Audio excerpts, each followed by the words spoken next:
Bismillahirrahmanirrahim. Assalamualaikum warahmatullahi wabarakatuh. Bapak Ibu sekalian, sobat data yang saya hormati, di siang hari ini kami akan menyajikan rilis berita resmi statistik Badan Pusat Statistik Kabupaten Cilacap. Materi rilis hari ini ada 3 indikator, yaitu indikator inflasi, tingkat penghunian kamar, dan angka kemiskinan makro. Untuk inflasi Kota Cilacap bulan Oktober 2023. Kita tahu di bulan Oktober ini ada kenaikan harga BBM, sehingga kejadian ini memicu naiknya biaya transportasi. Nah, seperti ada berita di media massa. Kemudian produksi cabai rawit, karena biasa produksi pertanian itu sangat dipengaruhi oleh musim. Sekarang kita masuk musim kemarau, meskipun diprediksi ini adalah El Nino yang moderat, tapi produksinya pun juga ikut mengalami penurunan. Di samping penurunan produksi, juga permintaan ini naik, di mana kita tahu di bulan Mulut, bakda Mulut ini banyak sekali orang yang punya hajat pernikahan, sehingga menaikkan permintaan cabai. Untuk harga beras terkoreksi cukup baik harganya karena adanya program stabilisasi pasokan dan harga pangan atau SPHP dari pemerintah. Sedangkan gula pasir ini karena ada penyesuaian biaya produksi gula sehingga menyebabkan kenaikan harga. Nah, ini menjadi salah satu pemicu inflasi, ya.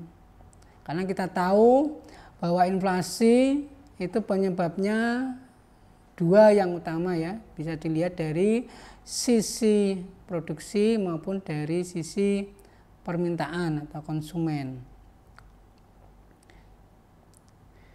Inflasi Oktober 2023 secara montuman untuk Kota Cilacap sebesar 0,12, ya. Sedangkan berdasarkan tahun kalender, yaitu Oktober 2023 terhadap Desember 2022 itu sebesar 2,07%, ya. Sedangkan inflasi year on year-nya tahun ke tahun, yaitu dari Oktober 2023 terhadap Oktober 2022 sebesar 2,89%, ya. Inflasi kita hitung dari 11 kelompok, ya. 6 kelompok mengalami inflasi, 4 kelompok stabil, 1 kelompok deflasi. Inflasi tertinggi ada di kelompok transportasi, ya. Seperti di awal kita di Oktober ada kenaikan harga BBM, ya. Sedangkan yang kelompok yang stabil ada kelompok informasi, komunikasi dan jasa keuangan, olahraga dan budaya, pendidikan, penyediaan makanan dan minuman atau restoran. Sedangkan kelompok yang mengalami deflasi yaitu kelompok perumahan, air, listrik, dan bahan bakar rumah. Ini bisa kita lihat andil dan tingkat inflasi Oktober 2023. Ya.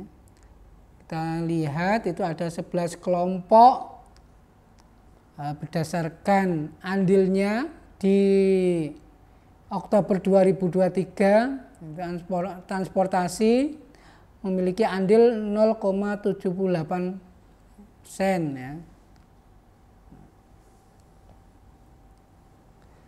Kalau kita lihat dari sisi komoditasnya yang menyumbang inflasi dan deflasi terbesar, itu terlihat bahwa ada 5 komoditas penyumbang inflasi terbesar, yaitu bensin, kemudian cabai rawit, cabai merah, gula pasir, dan beras.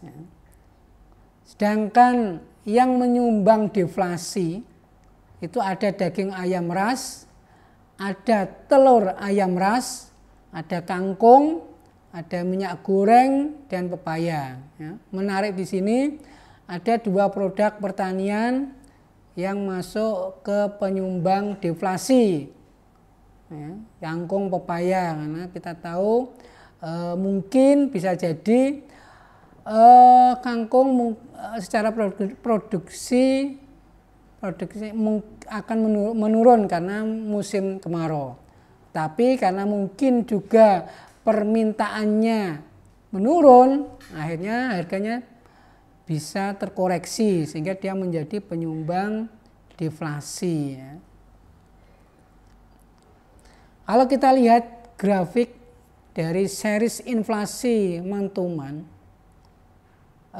kita posisi di Oktober 0,12%. Kalau dilihat dari sejak Januari cenderung mengalami penurunan atau relatif stabil. Ini akan bagus selama posisi angka inflasi ini tidak terlalu berpengaruh di aspek produsen ya. Jadi dengan harga segitu produsen masih bisa atau mampu berproduksi sehingga roda perekonomian masih bisa tetap berjalan secara baik. Ya. Series inflasi tahun kalender yaitu bulan Oktober 2023 dibandingkan dengan bulan Desember 2022 itu terlihat memang mengalami kenaikan wajar. Tapi masih di interval yang terkendali, itu dari awal tahun 0,48, terus di Oktober kita posisinya di 2,07%, mengalami kenaikan yang landai di tahun 2023 dibandingkan tahun 2022 yang inflasinya cenderung di atas target nasional ya, karena target nasional itu kan 3% plus minus 1%. Ya. Demikian juga kita bisa lihat series inflasi year on year-nya. Ya. Kita lihat dari awal tahun sebesar 6%, kemudian turun terus di posisi Oktober sebesar 2,89%. Ya. Ini indikasi yang cukup bagus. TPID Kabupaten Cilacap telah mampu mengendalikan angka inflasi di Kota Cilacap. Kalau kita lihat perbandingan dengan 6 kota inflasi di Jawa Tengah, kita bisa melihat bahwa inflasi Kota Cilacap di Oktober ini menjadi inflasi yang paling rendah, ya. Hanya 0,12%. Sedangkan yang paling tinggi itu ada di Kabupaten Kudus itu sebesar 0,27%, diikuti Kota Tegal 0,26%. Kita lihat inflasi gabungan untuk Kota Semarang secara month-to-month itu sebesar 0,17%. Inflasi gabungan. Ya. Kenapa kita sebut inflasi gabungan? Karena inflasi gabungan tersebut merupakan gabungan dari 6 kota inflasi, yaitu Kota Semarang, Kabupaten Kudus, Kota Tegal, Cilacap, Purwokerto, dan Surakarta. Ya. Untuk inflasi kalender, posisi Kota Cilacap di bawah angka inflasi kalender Jawa Tengah. Sedangkan secara year on year, inflasi Kota Cilacap di atas inflasi year on year gabungan inflasi Jawa Tengah yang sebesar 2,89%. Ini bisa kita lihat tabelnya. Nanti Bapak Ibu sekalian bisa mencermati posisi angka inflasi Kota Cilacap dibandingkan dengan kota-kota inflasi di Jawa Tengah. Selanjutnya kita sampaikan tingkat penghunian kamar hotel bintang posisi bulan September 2023. Indikator ini merupakan salah satu indikator sektor pariwisata, bisa dibilang seperti itu, karena di sini menunjukkan seberapa jauh perkembangan dari sektor pariwisata dilihat dari tingkat penghunian kamar dan rata-rata lama menginap. Di Kota Cilacap kita hitung di 13 hotel berbintang ya. Kalau kita lihat secara grafik kurvanya, tingkat penghunian kamar selama Januari 2021 hingga September 2023 ini cenderung mengindikasikan hal yang baik ya. Terlihat terjadi kenaikan ya, cenderung terjadi peningkatan di tahun 2023 ini ya dibanding tahun-tahun 2 tahun sebelumnya. Ya. Kita lihat secara per bulan terlihat itu kisarannya antara 30 sampai 45% atau hampir 50% tingkat penghunian kamar.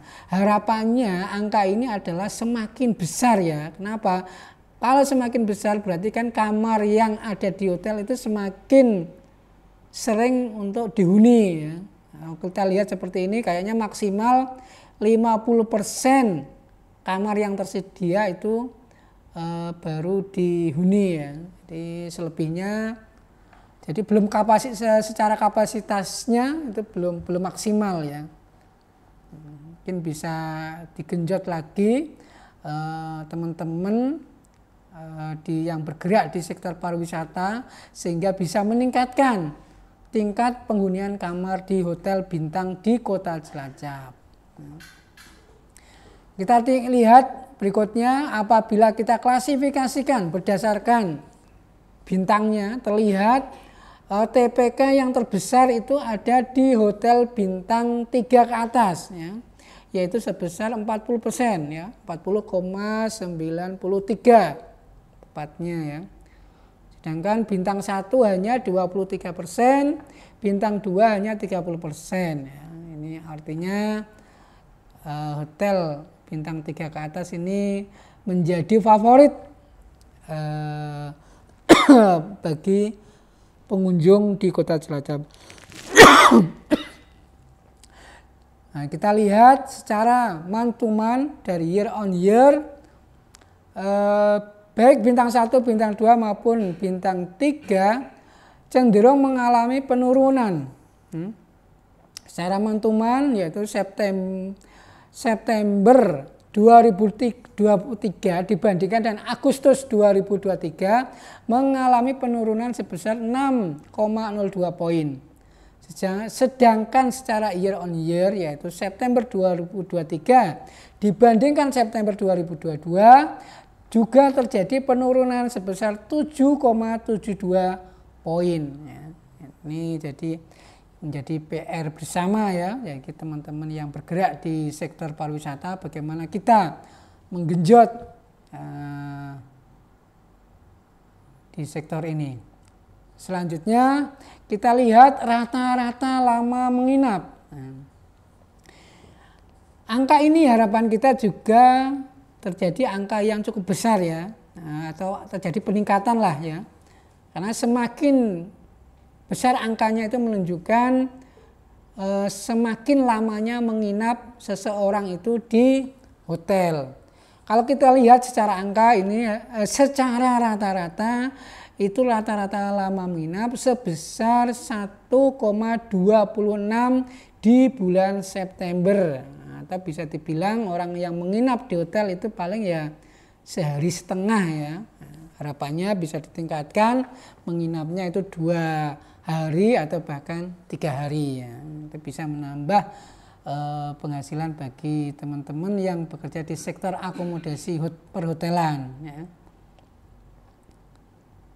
Ini rata-rata lama menginap, ini sama kayak TPK, tingkat penghunian kamar hotel, juga terjadi penurunan baik secara month to month maupun year on year. Ya. Secara month to month turun 0,19 poin, sedangkan secara year on year turun 0,23 poin. Ya.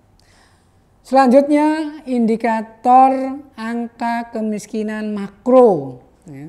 Ini mungkin sangat ditunggu Bapak Ibu sekalian ya, karena ini salah satu indikator ekonomi yang menunjukkan seberapa jauh pembangunan ekonomi di suatu daerah. Ya.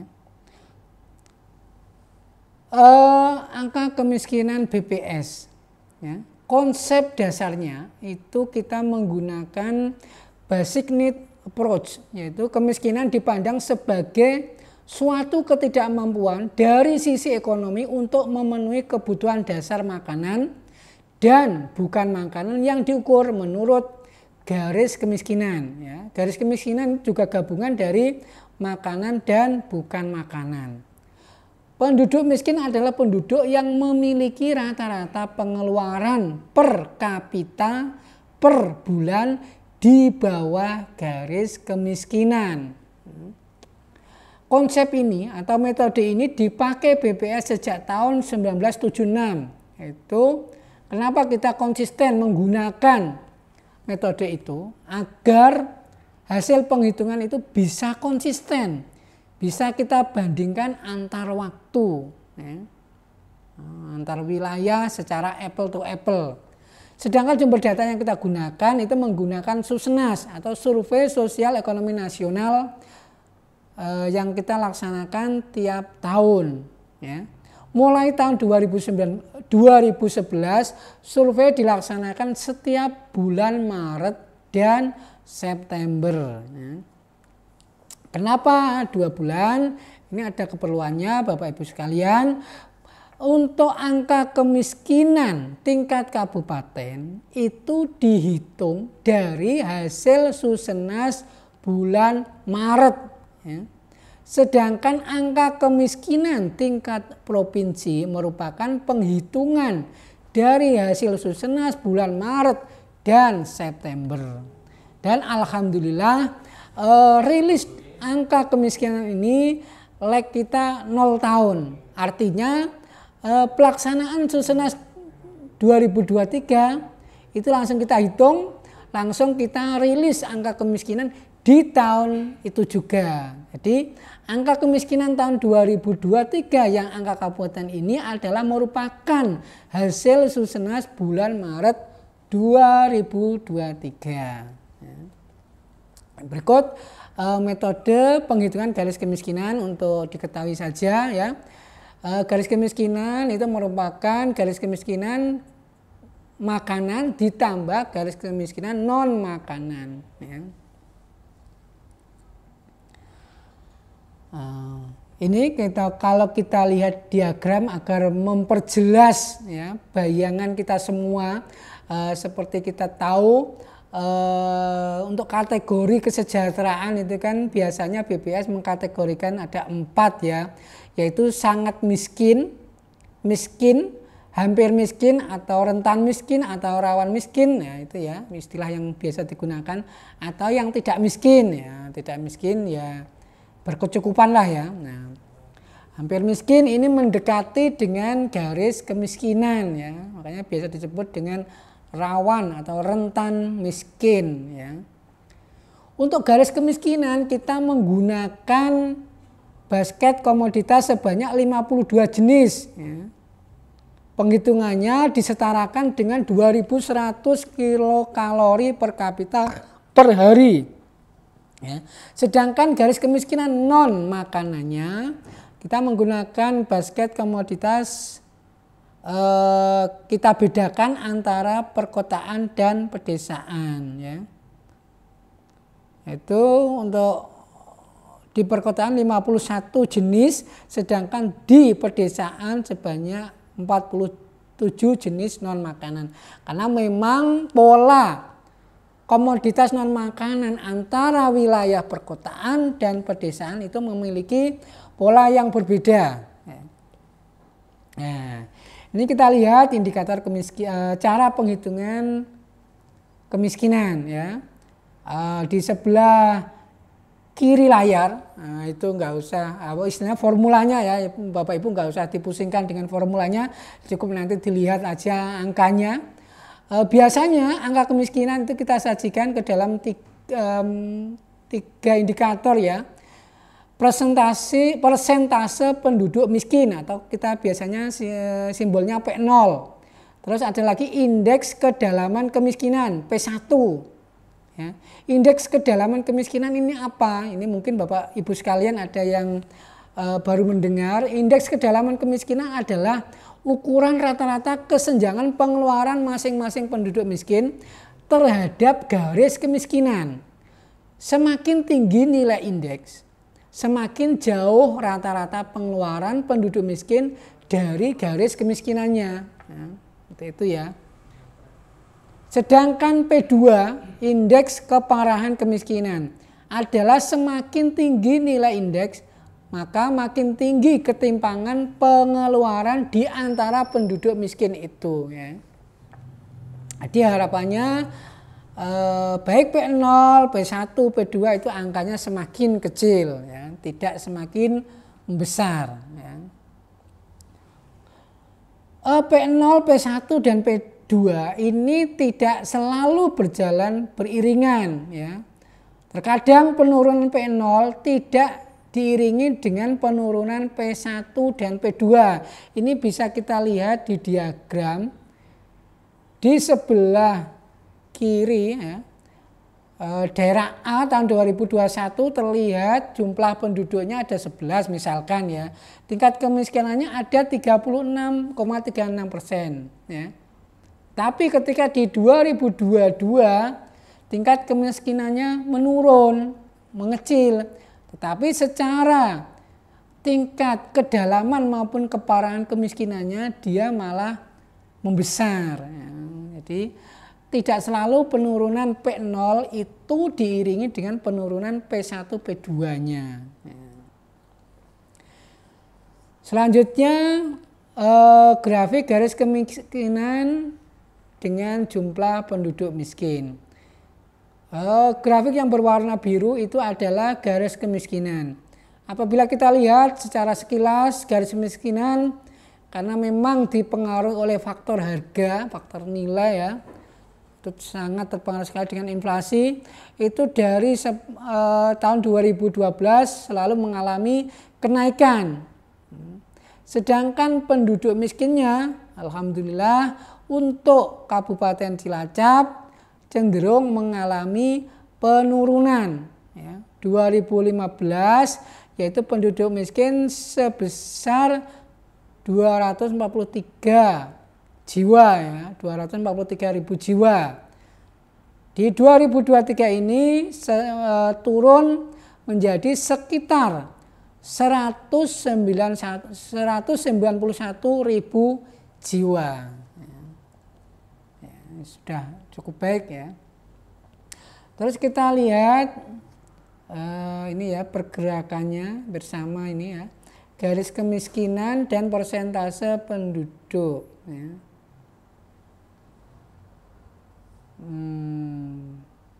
Oh maaf, ini judulnya harusnya persentase penduduk dan jumlah penduduk miskin ya. Maaf ini ada salah judul di atas.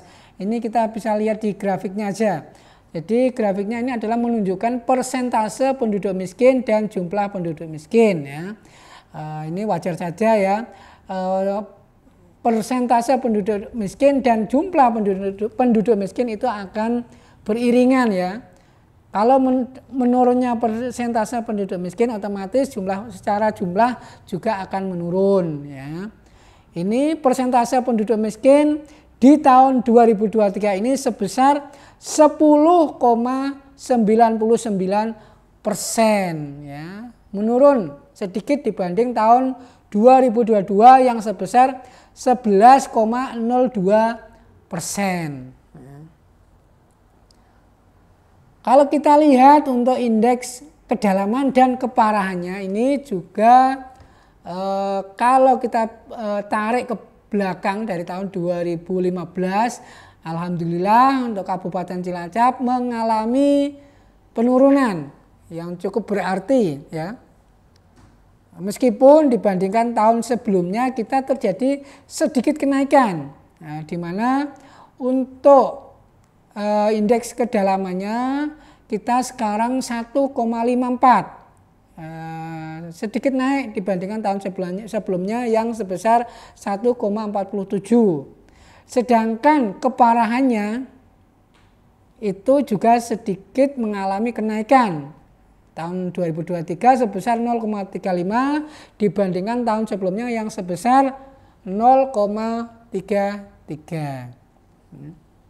Ya, ini mungkin akan menjadi PR kita bersama, bagaimana kita ke depan akan meningkatkan pendapatan atau ekonomi dari penduduk Kabupaten Cilacap sehingga dengan sendirinya bisa menurunkan persentase penduduk miskin, dan tidak hanya menaikkan pendapatan tetapi juga bagaimana pendapatan masyarakat itu bisa lebih merata ya, lebih merata sehingga indeks kedalaman maupun indeks kemiskinan itu bisa angkanya bisa lebih mengecil ya, kesenjangan bisa kita kurangi.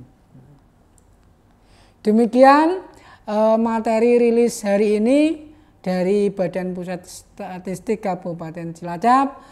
Terima kasih. Wassalamualaikum warahmatullahi wabarakatuh. Go.